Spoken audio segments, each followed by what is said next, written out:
Hey everyone, my name is Jenny Wren Stotrup of Gritty Birds Podcasting and the Gritty Birds Podcast, and this is Free Fridays.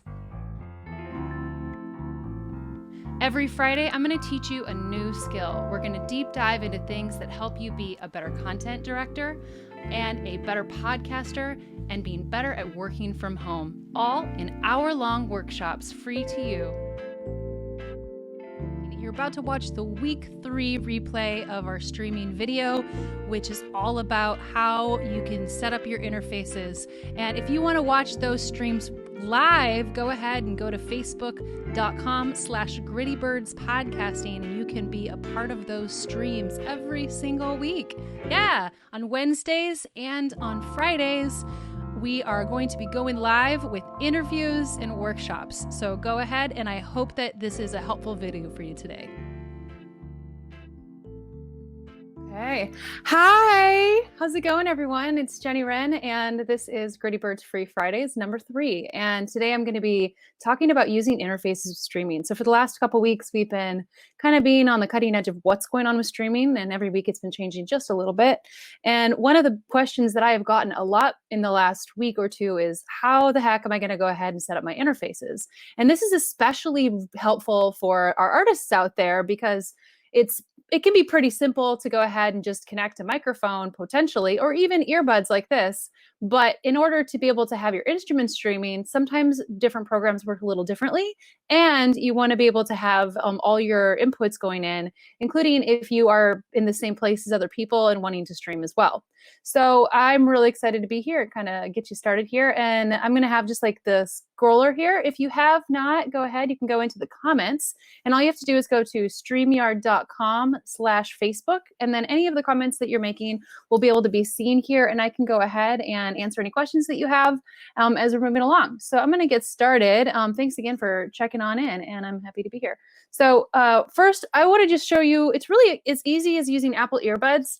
And I really like these for just a simplicity in today because of the fact that I'm going to be going through and showing you a bunch of interfaces, and I'm hanging out over here instead of over in the studio area. I thought it was a really easy way to have decent sound. It doesn't sound as good as my other ones, but the fact is most people have a pair of these, or they're pretty easy to come across. Like I know that I have 2 pairs. So for example, if you're like, I really need to be able to stream and I want to have good ear sound, etc., we can go ahead and have the anything that you need. You can probably contact a friend and say, hey, does anybody have anything extra? If you're like, I just need to have something. Even if you're a PC user, you can still use these. They're going to work fine. What it has is a little piece in the end. It's called TRRS, and that means that it has the 3 connections, and it's just a different grounding. So it allows sound to go in and back. You can also go ahead and use just Apple Earbuds. Again, I'm a Mac user, so you're probably going to catch that there's a lot of Apple products getting used here. So I've got these guys right here. And I find that these have a little bit of a delay. I don't think it works quite as well.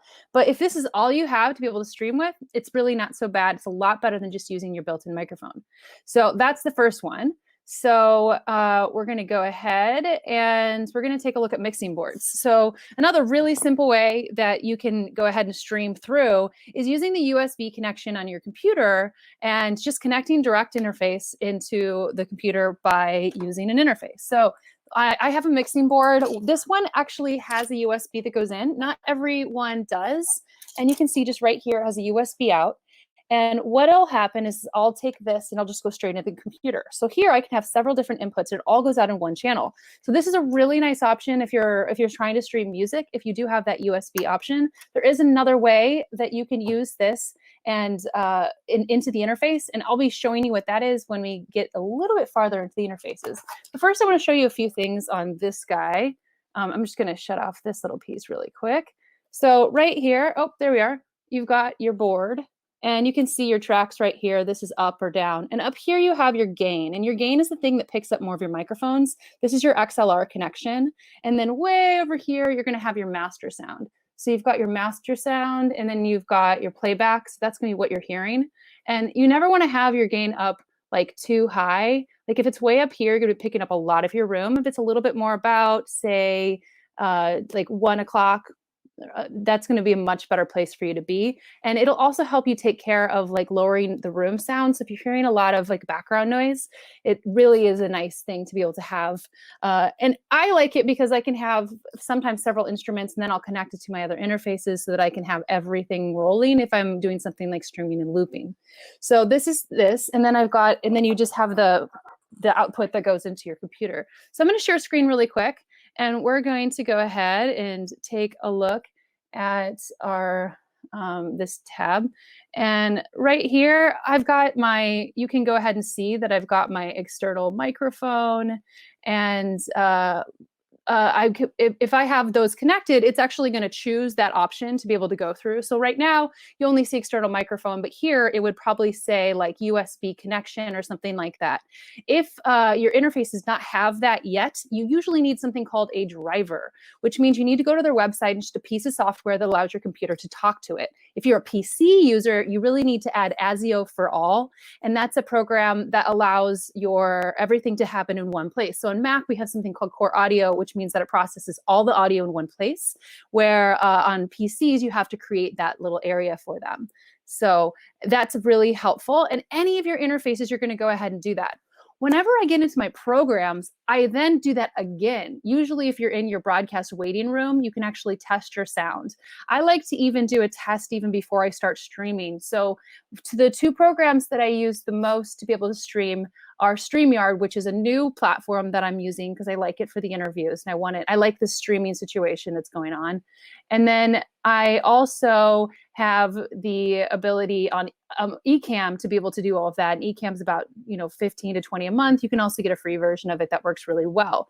And in there, it has a tab on there that allows you to be able to stream straight to it. And all of those are usually in your preferences. So if I'm in my program on Streamyard, because it's not a desktop program, it doesn't have those. So I have to do it in my broadcast setting. And I'm not sure, I have not tested yet whether it works very well for live streaming music.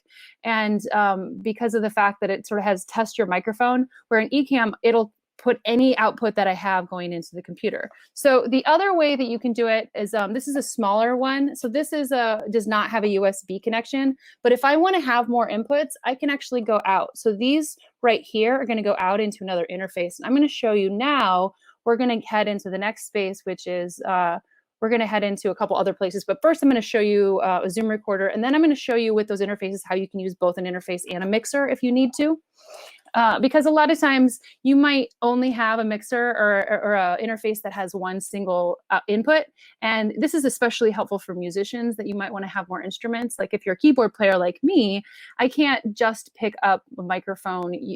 Just can't pick up keys using a microphone. It doesn't sound that great, to be honest. Or if I want to have a drum machine looping, it's not going to pick up at all, but I need something to be able to stream through it. So the next one, and this is really helpful for podcasters, is going to be your Zoom recorder. So this is a Zoom recorder, and you have to have your SD card in there for it to work. The way I turn it on is I just push this button right here. So, and then it's going to load the card. Oh wait, just kidding. On this side, other side, did that wrong. And it's going to load. So I've got a 32 gig card in here right now. So it's going to take just a couple minutes to load on. And right here, I have a lot of different inputs. And I'm going to do another workshop just on the Zoom soon. But we're going to be able to set up the settings through here. And you can use this if you are a podcaster to be able to stream online. And it's got your microphones here, so you can have it connected with a microphone. And then you're going out using this cable. So it's the mini USB, but that thicker one. So I'll show you guys, we'll use this one day, but I wanted to not have anything connected, which is why I'm using the earbuds, so that we can go ahead and actually kind of take a look at some of these settings. And again, you're going to take a look any of these into your drivers. So if the first thing you're going to do when you connect one of these is go into your preferences, and you're going to see if it recognizes the device in that sound settings. And if it's not recognizing that, you need to go to the website of that company like Zoom and go ahead and download those drivers. That's the first thing you need to do. And then once those drivers are working, go back then into your preferences so that it'll be able to pick up those settings and be able to get you moving so that you can use it as an interface. Now, from here, we can just go back into our simple Zoom recorder, sorry, our interfaces. And I've got a couple different interfaces today that I'm going to show you.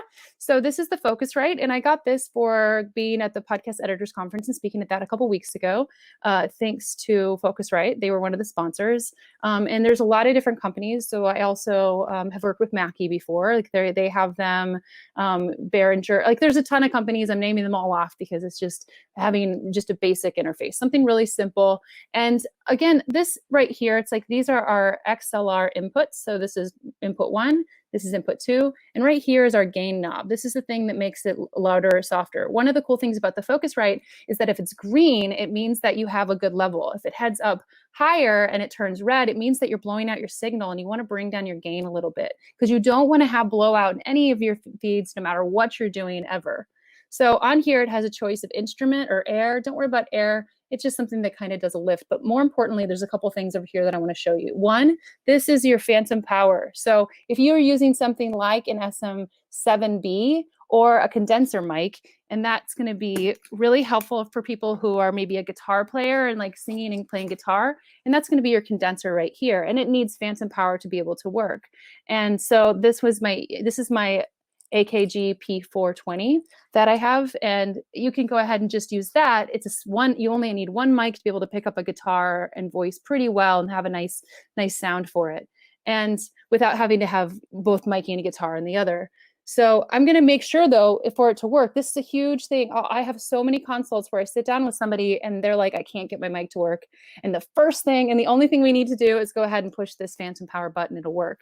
The other thing is the direct monitor. Whenever you might notice this if you're recording into Audition or different programs, there's something that's just a little bit of a delay. What this does is it takes away that delay. It makes it so that you don't have any issues with it. And it's going to go you're just going to go ahead and push that direct monitor. It's going to send the feed straight to your ear, and it's just going to stick it. So hi, Christy. Hi, Adlai. I'm sorry, I don't know if I pronounced your name right. So that one is a really simple one. It's not too expensive. Ones in that market are going to be around 100 to 150. Right now, it is more challenging to be able to get some of these devices as you are hitting issues with Amazon not going to other sellers or like stores being shut down. But you can, if you are ready to make that leap, you can see if people are selling them on Facebook Market or going on to Craigslist, because there are probably a lot of musicians, as terrible as it is, that are looking to offload certain extra pieces they have in their arsenals. Otherwise, you can put in an order so that when things do open back up, you get a really nice jump on that, and it's pretty great. So I know a lot of people work with Focusrite because of the budget. Yeah, Charlie, I know that you bought one rack for me back when I was a Guitar Center. So yeah, super simple. If Charlie recommends non-USB powered interfaces, I do want to recommend here to kind of touch on that one is it works really well if you are able to have the power into the wall, because you're going to have less interference going on, so that you also are working in through a power strip, because when you are streaming, what you're getting in from any of that is that you are getting a lot of interference. And so one of the issues that I hit all the time when I was at Guitar Center is people would come to me and they'd say, I'm getting these weird buzzes. And it ended up usually being an internet issue or a grounding issue. And what that means is that you should have a power strip. So that not just a regular power strip, but actually a surge protector to be able to, that'll work a lot better for you to be able to have better, cleaner sound with streaming, because streaming is going to have issues with your connection on the just going straight from the one message. Really, you messaged me. Send me messages when I'm on here. Just kidding. Yeah, so it's going to help get rid of signals so you have better connections. If you need to have a USB powered hub, that's what my other interface doesn't. So now we're going to take a look onto our next one. So this is the Babyface Pro, and I really love the Babyface Pro as an artist because for streaming, for something really special that it has. And I'm going to show that to you. And it's called Total Mix Pro. And I don't know if my Total Mix will work right now because of the fact that it's not going to work right now. So if this is connected, there's a program that I really love called Total Mix Pro. And it allows me to control all my levels in there. And when I'm streaming, it'll all send that signal out. And it's all controlled so that I can go ahead and have presets for each one of those. And then it just goes ahead and actually inputs straight to it. The other cool part is that I do have 2 instrument inputs, and then I have the inputs here. So if I want to just have like a keyboard drum machine, that's great. And then I also have 2 microphones that can go in. There's also something else I can do with this. This is sort of what I was alluding to earlier. So if I want to have my drum machine, I want to have my synthesizer, I want to have my keyboard, and I want to have a little more control over the sound on that for coming from a board, I can connect it straight from another board and I can have them all in those inputs. So say I can also do this to add extra inputs. So if I've got my this board right here, I really like this one because usually you got this record out right here. I can have everything that's going into this board, and then I can take a cable that goes out here and a quarter inch into my interface on the side, and then I've got everything that came from this board straight in, which is really, really helpful. Or I can have 4 different microphones. So it allows me to take my interface from having 2 mics, but then I can have 6 people mic'd all across, which is really nice if I'm doing something like a panel and we just want to have something fairly simple. And right now I don't have a rack unit or a recording unit that has up to 6 or 8 inputs. So that's one of the things that's going to help you expand your thing without paying a lot more. Most of the racks, though, if you're kind of looking for budget, that's where Focusrite really comes in. Again, what you're going to be, the one thing that you want to know, again, about the RME or the Focusrite is make sure you're getting your drivers. With the RME, you definitely need to have your drivers, but there is one extra step for theirs is you actually have to go into your system firewalls and allow that particular input to go through. That particular driver, it won't show up in your potential downloads. So follow, if you do get the Babyface, and the Babyface 2 just came out, it's really great, then you want to make sure that you follow their directions on their website to be able to download that.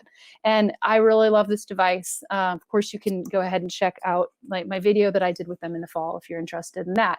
But again, you want to make sure that you're testing your settings in any of these and getting those, both setting it up when you first set it up and then again setting it in the preferences to the program that you have. It's a very common thing to think that you have it all set up, get the program going, and for whatever reason, different programs, including Audition, will go ahead and defer back to old settings, and it's super frustrating. But if you can just make that a part of your pre-chain for anything that you're doing when you're doing your tests, then you're going to have a lot more success. All right, so we're skipping right here. Okay, there is another way. If you're just like, I don't have a computer, this is something that's just not an option for me. I want to just stream from my phone, but I want to have good sound, is the Shure MV88 Plus. And this is a really great device, and it is an upgrade from their last devices, and because of the fact that it works. Streamyard does not work for streaming. It did not have monitoring. You could kind of make monitor work using a wireless device, but it had major echo. That was super frustrating. With the current setup, you can actually live monitor at the time, and it doesn't create issues in your streams. This does run around 250, so it's not something you might want to invest in as spending a little more. Which is what brings me to the next step. So you could also just go ahead and directly input into your phone, and most US mics have an option like that. So the Q2U, I did a review on that a little while back. You can go ahead, and if you're an Apple user, you just connect using the, it's called the camera kit. So the camera kit is sort of allows you to go into this input with a USB, and you can do the same with even any of your USB devices. You can connect straight into your phone and use that mic. So when you see people who are connected just straight to their devices, often it's there. I know that some of them even have a direct input that works then for your Androids. And then any of the programs that you're using to stream, particularly the in-app programs like for Facebook for streaming, you can go ahead and stream using those. And one of the cool things though that I like about, say, like the MV88 Plus is because it does have multiple different polar settings. So I'm going to go ahead and show that to you really quick. And this is why it's nice if you're a musician, because you can go ahead and set up sound and have it farther away. So like this is actually connected right now, and it has a video app, and you can either works best for like recording and then pushing later, but you can actually change the polar patterns on this. So like you can't see it very, very well. Oh, there we go. That's an angle that works. And I can actually go ahead and change those settings so that I can get a little better sound where I don't have that on some other mics. And that's something that is very, very helpful if you're, if that's what you're able to work with. All right, so the next one is, we're just going to talk a few considerations as a musician. And I think I kind of like touched a little bit about those. But one of the things is just, you're going to probably want to play around with just how the sound is. And also just whether you need to input a keyboard or you need to input something else, you don't need anything extra input and you can just go ahead and use a device like this. If you're doing this with a couple different people, this might end up being overkill and not necessarily be the best option for you because it'll pick up too much of the room. So you really should kind of think about what your space is like to be able to get that better sound. You won't have an issue streaming just yourself. If you're streaming with other musicians and trying to do some of those, I know there's a couple programs out there to be able to try to do that, but there is going to be some of those latency issues. So it's not perfect for being able to stream and jam with your buds. But I commend you guys to go ahead and play around doing that, see what comes of it. Some of those interesting delays can actually be really fun. I went to a show, I think it was 2 years ago, where they used that delay to create a cricket sound in the audience, and it was one of the coolest things. So this is a pretty quick workshop when it really comes down to it, and I'm pretty happy about how these are going and what's going to be happening moving forward. We've had a good couple weeks. I just want to give you a quick update. So far I've been on FreshBooks podcast talking about streaming. My friend Damona Hoffman had me on. And then this week I added a new feature, which is going to be Wednesdays, and I'll be streaming interviews. So this week I have my friend Jay, and Jay works with James Altrucher. I met him in LA this year, and he's become a good friend, and he's an amazing engineer. And we also talked interfaces. So if you want to actually go a little deeper and kind of hear some of his ideas too, you can go ahead and check out that stream. I'm about to update last week's workshop, which was the streaming workshop. And then I'm also going to update the streaming workshop I did for Indie PodCon. And then we're kind of moving to the next step of streaming. So less of the tips of how to stream and more of some of the applicable pieces of what we're doing in our workshops. So again, the free Fridays and Wednesday interviews, you can go to gritybirds.com/free Fridays, and that'll get you onto the mailing list. You can see on the ticker below. And then the other thing, let's see right here. So we're still here. And then if you want to book a consult, you can go to gritybirds.com/contact.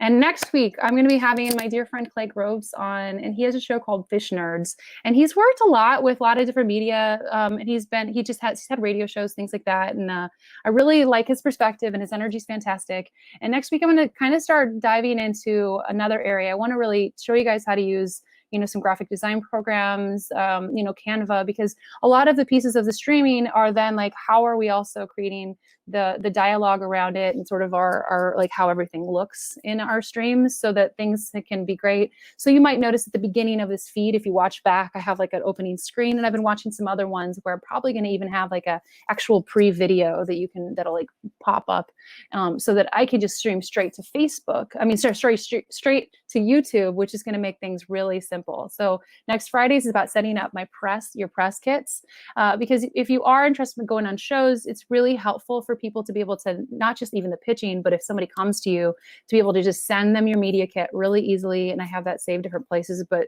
that one has a few steps. So we're just going to start talking about what are your goals? That's going to be the first step. And we'll talk about that with Clay, and then again on Friday. So yeah, I think that's just about everything. If you want to check out the previous workshops, you can go to YouTube, look up Gritty Birds. I need more subscribers to be able to get that special link. So if you want to subscribe, please do. I don't want to give you the long piece of things. Let me go back to comments. I forgot. Jay, Shannon, I'm streaming on Streamyard. That is a newer one. I'm on the $25 limit. So that's going both to the Jenny, just my main page, and then also to Gritty Birds Podcasting. Randall, you love the MV88. Yeah, the MV88 and 88 Plus are fantastic. Jay loves Total Mix. Yes, Total Mix is the program that comes with RME. It's fantastic. And then just to the the SL2 is the one that's an interface that Jay really loves, and he talks a lot about that on Tuesday. Let's see. Power conditioners are great. That's what I meant earlier from Adlai. I couldn't say the right words. This is StreamYard. StreamYard's really cool. I kind of switched over to here from Ecamm because I like the way it's adding. Also, I can add in other people, so I can have up to 6 different people.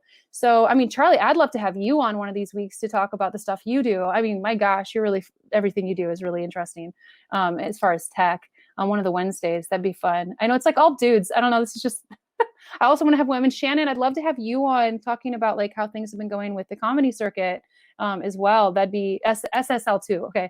Yeah, I'd love to have you on, Shannon, because I think what you're doing in the comedy world, setting up trivia nights and different things is really, really applicable right now. And I'd love to see how things are going. So I'm having a lot of fun with this, and we're going to just be keeping doing these. So Wednesdays and Fridays.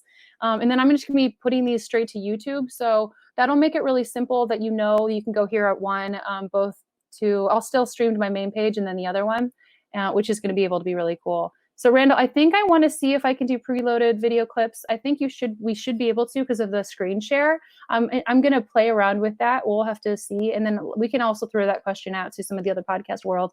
I think I have kind of seen some shows that have the full intro. And so I think that they're able to stream it and have the sound coming through. I know with Total Mix, for example, I can have any sound coming out through it that is correct. And then you can add other people easily. And you can also have these backgrounds. You can't see it right here, but like if I leave the stream right now, it's just going to have a flat background. But if I have another person, you can actually see that background. And then, you can load the comment. So that means I clicked on the comment right here. And so that then lets you guys see the question that I'm responding to. And Shannon would love to be on.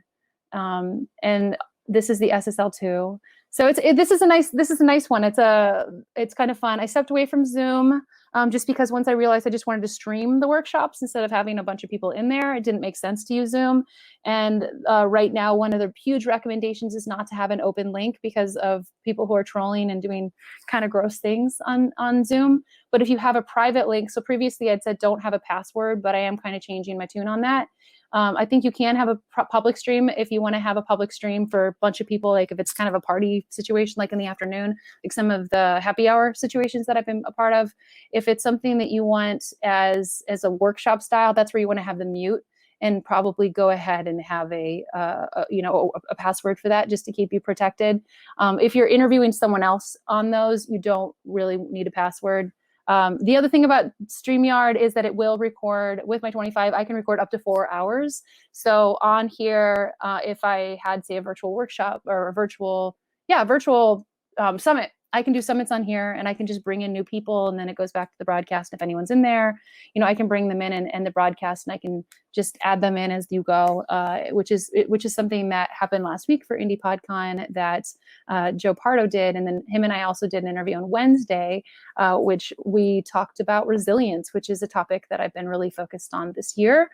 It was my word for the beginning of the year. And then now it's something I'm working for a pitch competition on as well. My chair is falling.